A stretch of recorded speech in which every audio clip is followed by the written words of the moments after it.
दक्षिण सोलापूर तालुक्यातील वळसंग गावातील कुरेशी गल्ली येथे गोवंश सदृश प्राण्याचे मांस विक्री होत असल्याची माहिती मिळाल्यानंतर वळसंग पोलिसांनी छापा टाकून अंदाजे 50,000 रुपये किमतीचे सुमारे 500 किलो मांस जप्त केले। या प्रकरणी 5 जणांविरुद्ध गुन्हा दाखल करण्यात आला आहे। पोलिसांनी दिलेल्या माहितीनुसार 4 मार्च रोजी सकाळी 7:30च्या सुमारास वळसंग पोलीस ठाण्यातील पथक कर्तव्यावर असताना गोपनीय बातमीदारामार्फत माहिती मिळाली की वळसंग येथील अमीन गुलाब कुरेशी यांच्या दुकानात गोवंश सदृश प्राण्याचे मांस विक्रीस ठेवले आहे। माहितीच्या आधारे पोलीस उपनिरीक्षक कांबळे यांच्या मार्गदर्शनाखाली पोलीस पथकाने पंचांसह घटनास्थळी धाड टाकली। सकाळी 8:15च्या सुमारास दुकानाची तपासणी केली असता तिथे मोठ्या प्रमाणात गोवंश सदृश प्राण्याचे मांस आढळून आले। पोलिसांनी अंदाजे 5,000 रुपये किमतीचे 500 किलो गोवंश मांस जप्त केले। या प्रकरणी अमीन गुलाब कुरेशी वय 49, गाऊस अमीन कुरेशी वय 23, अकबर जिलानी कुरेशी वय 49, सलीम हुसेन बागवान वय 40, खलील सैपन कुरेशी वय 32 सर्व राहणार वळसंग याच्या विरुद्ध गुन्हा दाखल करण्यात आला आहे। या संदर्भात पोलीस नाईक राहुल बंदकर यांनी सरकारतर्फे फिर्याद दिली असून पोलीस ठाणे अंमलदार बंदीछोडे यांच्या समक्ष जबाब नोंदवण्यात आला आहे। भारतीय न्याय संहिता कलम 325, 3.5 तसेच महाराष्ट्र प्राणी रक्षण अधिनियम 1976 मधील कलम 5, 5क, 5ब,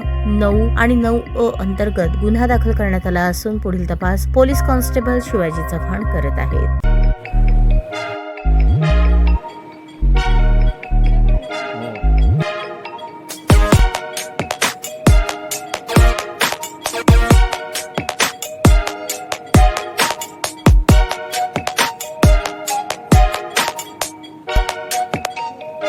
सोलापूर शहरातील सुप्रसिद्ध हॉस्पिटल म्हणजे सेंट्रल मल्टी स्पेशालिटी हॉस्पिटल मागील अनेक वर्षापासून सेवा बजावत आहे। 24 तास इमर्जन्सी सर्व्हिस, मॉडर्न टेक्नॉलॉजी, अनुभवी डॉक्टर्स तसेच अत्याधुनिक तंत्रज्ञान सुविधांनी सुसज्ज स्त्रीरोग प्रसूती विभाग, ऑर्थोपेडिक विभाग, मेडिकल विभाग आणि इतर एकमेव नाव म्हणजे सेंट्रल मल्टी स्पेशालिटी हॉस्पिटल। पत्ता गणेशपेठ शॉपिंग सेंटर, मंगळवार बाजार, सोलापूर।